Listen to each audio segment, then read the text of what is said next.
Alors on va voir que ces informations de type statique peuvent avoir un rôle extrêmement important chez des animaux qui ont des vies sociales plus compliquées en quelque sorte que la paruline. Finalement là, tant chez les crocodiles que chez la paruline, on était sur des animaux qui ont des interactions avec assez peu d'individus à la fois.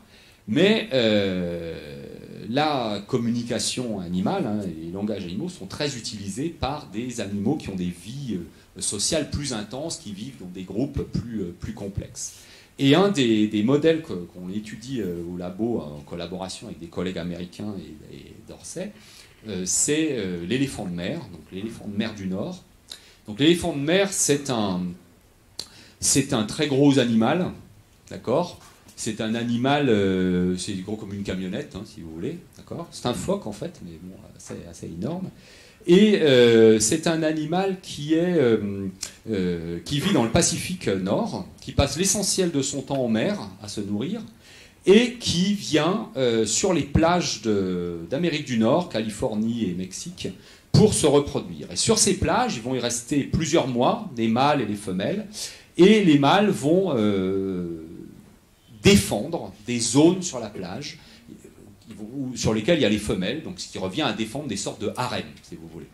Donc c'est ce qu'on observe sur ces plages, ce sont des combats, souvent entre les mâles, hein, comme vous voyez ici. Donc les mâles sont beaucoup plus gros que les femelles, hein, c'est un très fort dimorphisme sexuel. Et quand on regarde un petit peu l'organisation sur la plage, hein, le système social de cet animal, qu'est-ce qu'on observe ? On observe qu'il y a des femelles avec leurs jeunes, et puis on a des mâles qu'on va classer par différentes catégories. On a des mâles alpha, qui sont des mâles qui ne tolèrent pratiquement aucun autre compétiteur, quoi, qui se battent avec tous ceux qui peuvent et qui sont approchés par peu de mâles. Et puis on a des mâles bêta, qui eux ne défendent pas vraiment de harem, mais arrivent quand même de temps en temps à avoir accès aux femelles. Et puis des mâles plus périphériques, qui sont souvent les plus jeunes, qui eux sont systématiquement repoussés et n'ont jamais accès aux femelles.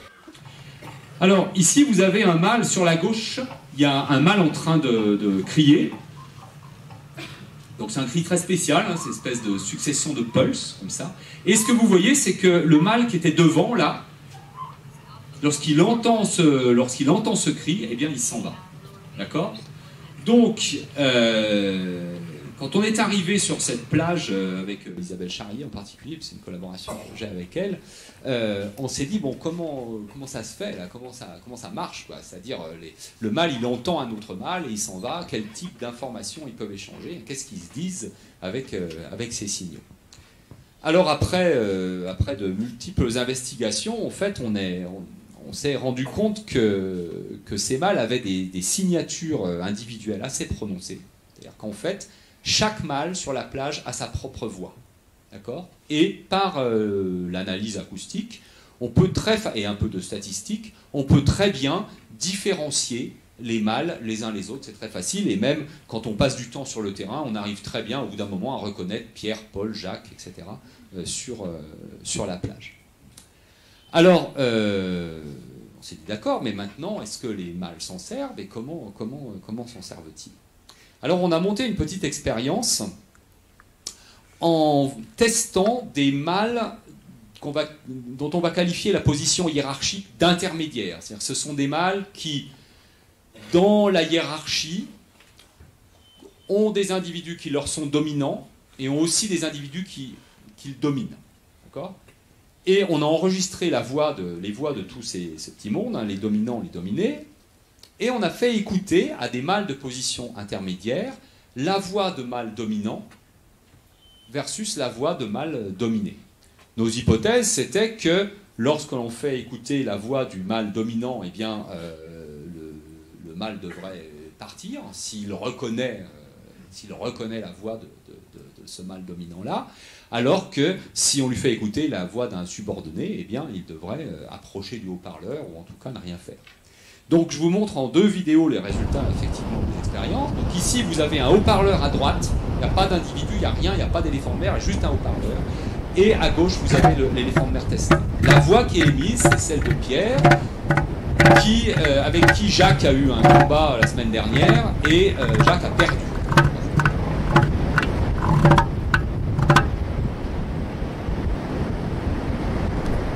Et donc vous voyez que la simple écoute d'une voix réussit à faire fuir cet animal. Il faut réaliser que cet animal, il passe des mois sur la plage sans se nourrir, sans boire, il perd jusqu'à 30% de leur masse. Donc se déplacer sur des grandes distances, ça leur coûte de l'énergie.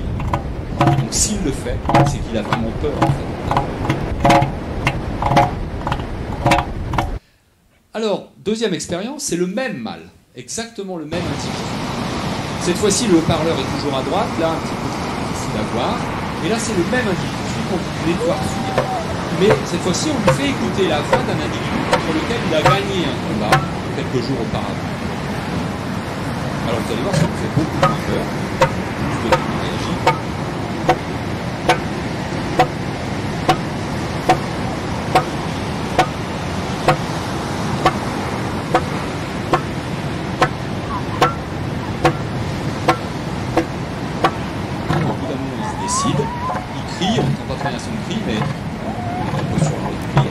Directement sur le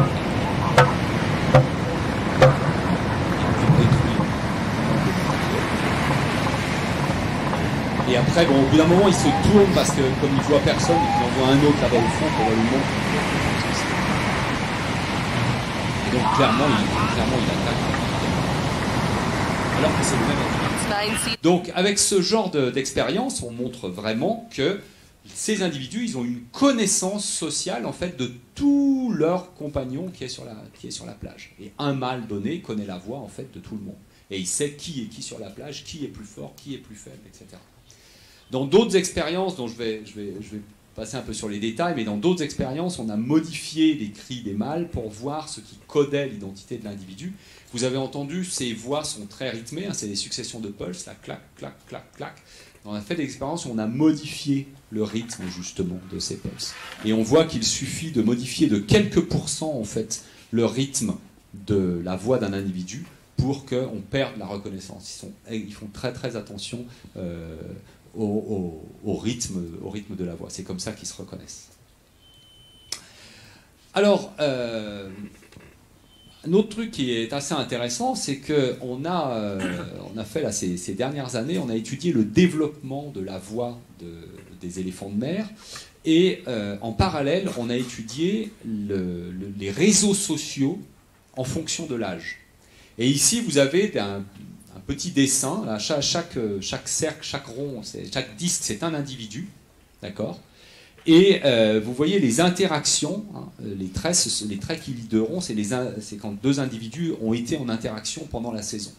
Donc vous voyez que des individus jeunes, ils ont des réseaux d'interaction assez peu complexes, ils interagissent en fait très peu entre eux. Et quand on analyse leur voix, on voit qu'il n'y a pas de signature individuelle dans leur voix. Et c'est ce qu'on voit sur le petit diagramme en bas. Là, chaque point, c'est un cri, chaque couleur, c'est un individu. Vous voyez qu'à part un qui a une voix un peu bizarre, tous les autres se mélangent. C'est impossible de reconnaître les individus entre eux. Un système d'interaction très peu développé, une signature individuelle inexistante. Quelques années plus tard, vous obtenez ce genre de choses. Un réseau social extrêmement compliqué, tout le monde interagit avec tout le monde, avec des individus qui ont des disques plus gros sont les plus dominants, ceux qui ont des disques plus fins sont les moins dominants, donc un réseau social beaucoup plus compliqué, et en dessous vous voyez que la signature individuelle s'est installée, c'est-à-dire que cette fois-ci nous avons des cercles qui sont relativement bien différenciés et qu'il devient maintenant possible d'identifier les individus entre eux. Donc, on a une correspondance en quelque sorte entre la complexité des interactions sociales entre les individus et le codage de leur identité individuelle. Alors on a montré aussi que la voix d'un individu, une fois que la signature individuelle s'est installée, eh bien cette signature individuelle, elle est stable, la voix est stable d'une année sur l'autre. D'accord ? Et la voix ne change plus. Vous avez ici deux individus enregistrés, une année 1 et une année 2.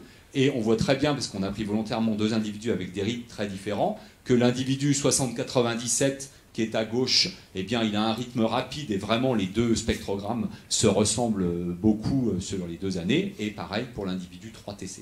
Donc leur signature est très semblable. Or, sur la plage, les éléphants de mer reviennent année après année. Donc on peut imaginer, même si ce n'est pas encore prouvé, on peut imaginer qu'il se forme une image, une représentation en quelque sorte de qui est qui sur la plage, sur du long terme en fait. Ce qui expliquerait d'ailleurs pour partie pourquoi les jeunes éléphants de mer qui viennent année après année, alors qu'ils n'ont aucune chance de se reproduire, qui font des voyages de plusieurs milliers de kilomètres, qui dépensent énormément d'énergie à venir sur la plage chaque année, alors qu'ils n'ont aucune chance d'atteindre les femelles, peut-être qu'ils viennent là pour se forger petit à petit une image, une connaissance en quelque sorte du réseau social de la plage. Et au bout de 5, 6, 7 ans, eh bien, ils seront prêts probablement à gérer leurs relations avec les autres.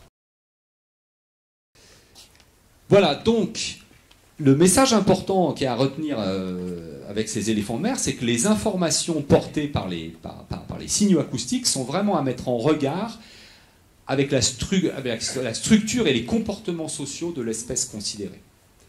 Et pour ça, je vous emmène sur un système qui est encore plus complexe. Alors, Elisa parlera des bonobos, donc c'est encore c'est le summum, mais déjà là, on atteint un système très compliqué qui est la hyène tachetée, qui est un animal africain qui a un système social qui est d'ailleurs assez similaire à celui de certains singes, un système très hiérarchisé et très compliqué et sur le long terme qui est assez particulier. On a une hiérarchie matrilinéaire chez ces hyènes, c'est-à-dire que ce sont les femelles qui occupent les hauts rangs de la hiérarchie et les mâles qui sont dominés. Quand un petit naît, eh bien, si c'est une femelle, il va rester dans le groupe dans lequel il est né et il va acquérir, il va garder le rang hiérarchique de sa mère. Donc les petits qui naissent des femelles ultra dominantes naissent avec une cuillère d'argent dans la bouche, donc elles vont rester ultra dominantes, même s'il y a parfois il y a des glissements, mais la règle générale c'est ça. Si c'est un mâle, eh bien quand arrive l'adolescence, il est éjecté du clan et il doit aller vers un autre clan, et quand il intégrera un autre clan, il sera intégré en bout de course de la hiérarchie, et il faudra qu'il grimpe éventuellement là-dedans. Voilà. Donc, évidemment, quand vous êtes une hyène, que derrière, il y a aussi des chasses collaboratives, il y a même un élevage plus ou moins coopératif des jeunes, etc. Quand vous êtes une hyène, vous avez vraiment intérêt à savoir qui est qui dans votre groupe, et vous avez aussi intérêt à savoir quelle est l'humeur de tout le monde, etc., pour pouvoir vous intégrer. Alors, pour vous donner une idée de la diversité des signaux acoustiques de ces hyènes, là, vous avez deux groupes qui ne s'étaient pas vus depuis plusieurs mois et qui sont remis en contact. Et vous avez ce qu'on appelle une cérémonie de rencontre entre les hyènes. On entend ces grognements.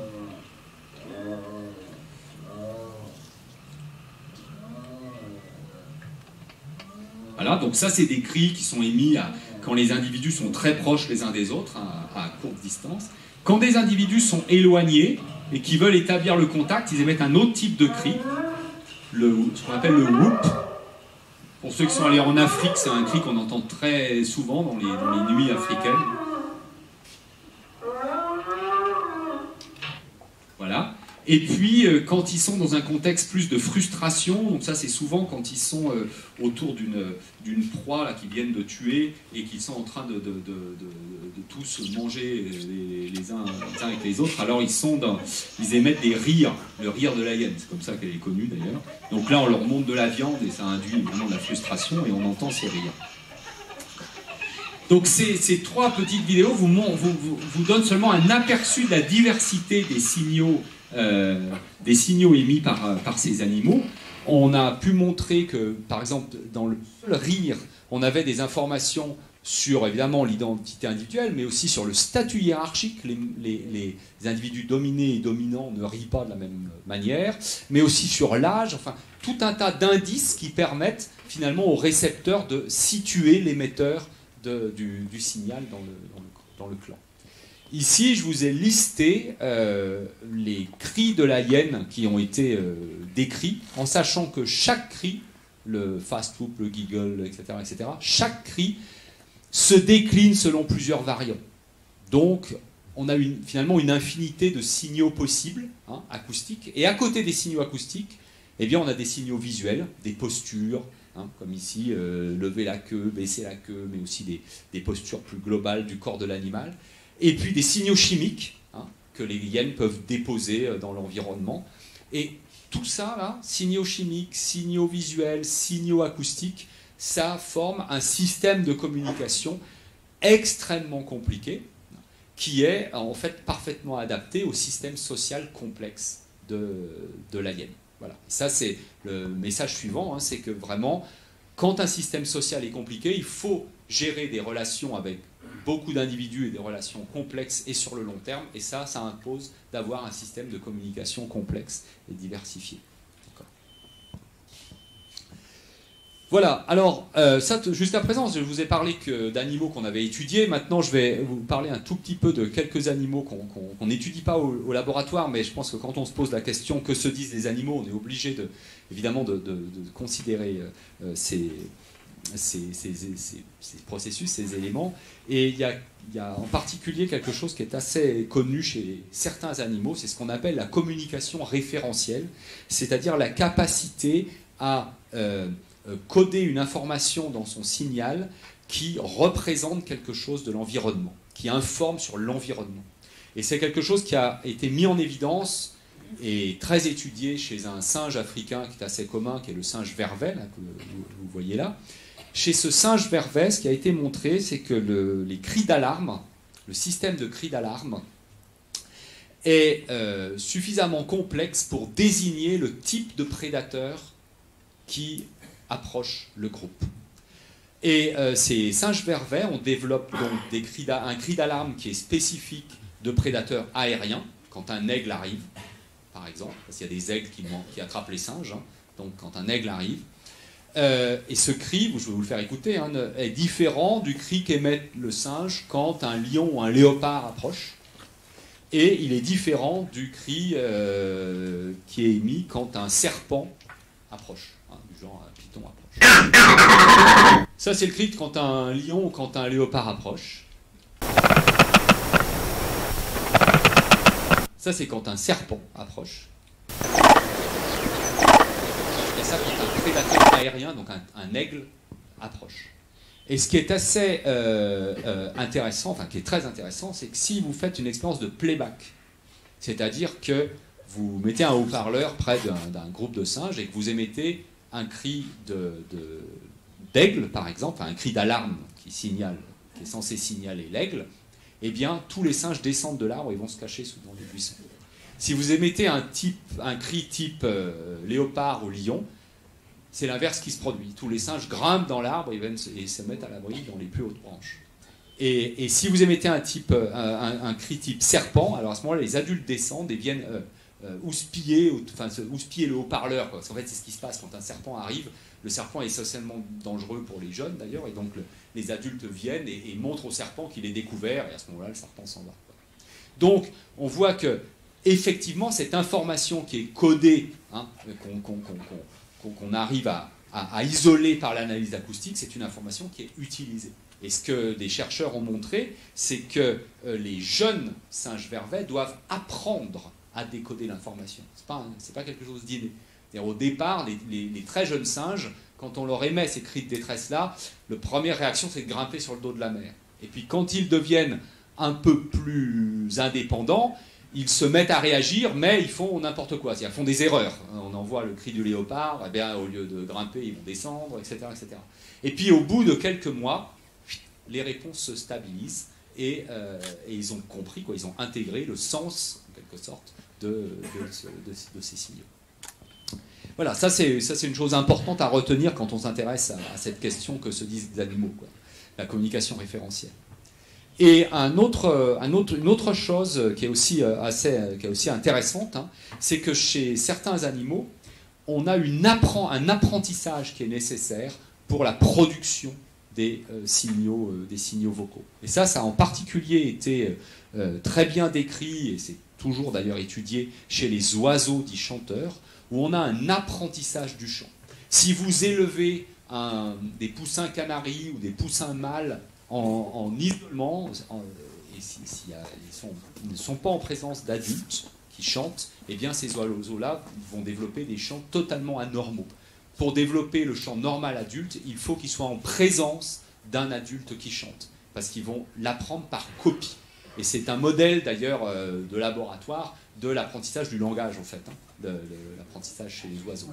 Et ici, vous avez, alors c'est des spectrogrammes, c'est pas forcément très lisible, mais vous avez le champ d'un adulte qui a été un tuteur, le champ du haut, et puis après, vous voyez que petit à petit, vous avez le champ d'un élève se structure en quelque sorte et se met à ressembler au champ de l'adulte, alors que le champ d'un adulte, d'un individu qui a été élevé en isolement, eh bien, est complètement déstructuré et ne ressemble pas du tout au champ de l'adulte. Et ce qui est assez remarquable aussi, c'est qu'il y a une dynamique de cet apprentissage. C'est-à-dire qu'il y a des périodes pendant lesquelles l'oisillon doit pouvoir entendre le chant d'un oiseau, le chant d'un adulte, pour pouvoir le développer plus tard. Si pendant ces périodes sensibles, ces périodes sensorielles sensibles, l'oisillon n'entend pas de chant adulte, et bien plus tard il sera incapable d'apprendre à développer un chant adulte.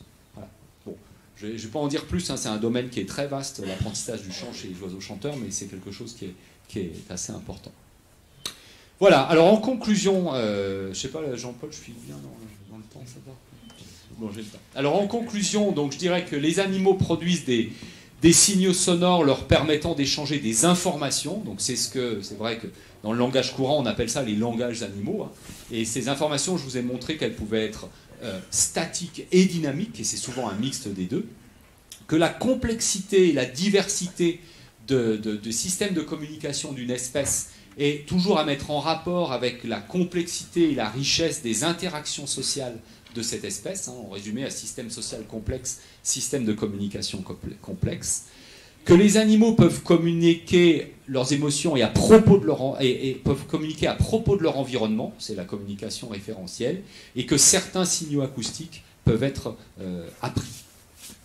Alors, en principe, chaque fois que je fais une conférence sur ce sujet, on pose toujours la question, et le langage humain, alors qu'est-ce que c'est, comment ça se place, etc.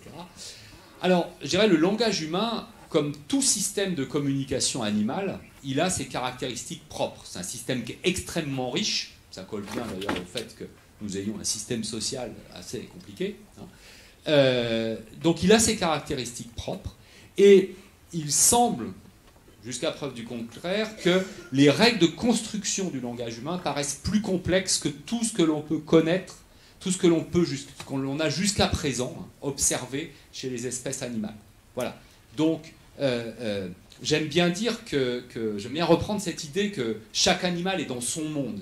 On ne peut pas dire il y a l'homme d'un côté et les animaux de l'autre, avec il y aurait un langage animal et un langage humain. C'est pas du tout comme ça que sont les choses. En fait, chaque animal est dans son monde, chaque espèce a développé son propre système de communication, ce qui n'interdit pas de constater que le système de communication, le langage de l'homme, est effectivement, de ce qu'on connaît actuellement, le système le plus compliqué. Voilà. Mais, comme je le mets entre parenthèses, nous n'avons pas encore déchiffré tous les langages animaux. Et il y a certains langages animaux qui nous sont encore inaccessibles. Alors Elisa parlera d'un peu des bonobos tout à l'heure. C'est vraiment ça, c'est un système compliqué ou très simple, on ne sait pas. En fait, on ne sait pas bien ce qui se passe. Et pensez par exemple au chant des baleines. Quand vous plongez un hydrophone dans la mer, vous pouvez enregistrer pendant des heures et des heures et des heures des baleines, jamais les mêmes sons qui viennent d'un même individu, des choses extrêmement compliquées. Et là, on a beaucoup de mal à comprendre le code. Personne ne comprend rien encore. Donc, on ne sait pas si c'est juste, sont sensibles à des... Finalement, les informations échangées sont assez simples, ou est-ce que c'est très compliqué? On n'en sait rien. On a aussi découvert, il y a quelques années maintenant, que les souris développaient des chants aussi, avec des structures très complexes, avec des notes qui se ressemblent peu les unes les autres. Donc là aussi, on ne sait pas. Peut-être qu'elles ont développé des choses compliquées. Mais alors ce qu'on fait dans notre équipe aussi, c'est que on se dit peut-être que le langage humain, il faut regarder ailleurs, quoi. C'est-à-dire, au lieu de regarder du côté du langage vraiment parlé, formulé avec les mots, peut-être qu'il faut aller voir ce qui se passe du côté des vocalisations humaines non parlées. Parce que peut-être que ça, on peut arriver à mettre en parallèle les vocalisations humaines non parlées avec ce que l'on observe chez les animaux et ce qu'on a réussi à démontrer chez les animaux. Et on a actuellement un programme de recherche sur les pleurs des bébés humains dans notre équipe. On a montré que chez ces pleurs, dans ces pleurs de bébé, on a des informations indexicales, statiques si vous préférez, qui forment une sorte de signature individuelle, je vais vous faire écouter juste après, et puis des informations dynamiques qui, elles, codent des niveaux de détresse, des niveaux de douleur, de faim ou de peur du bébé.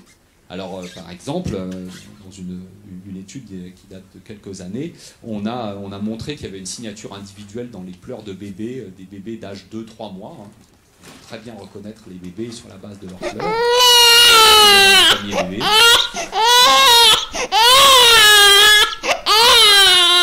Enregistré lors d'un bain, hein, donc il n'est pas bien en train de souffrir, il est juste en situation d'inconfort. Et si un autre...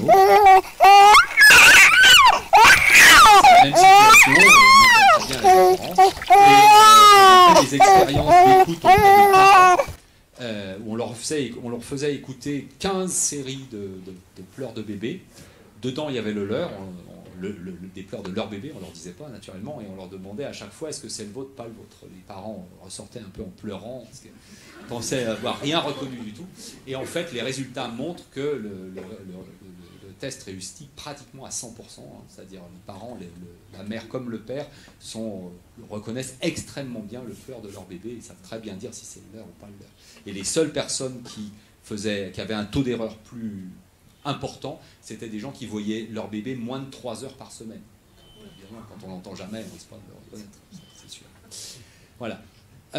On travaille aussi sur l'information dynamique. Donc l'information dynamique, ça c'est par exemple le niveau de douleur. Et on a enregistré des bébés au bain et aussi donc les mêmes bébés pendant des séances de vaccination. Et sur cette expérience que je vais vous expliquer là en quelques minutes, on a enregistré des bébés, donc ils avaient 2-3 mois, lors d'une séance de vaccination où on leur fait 2 vaccins. On leur fait un vaccin qui est connu pour être douloureux, et un vaccin qui est connu pour être moins douloureux.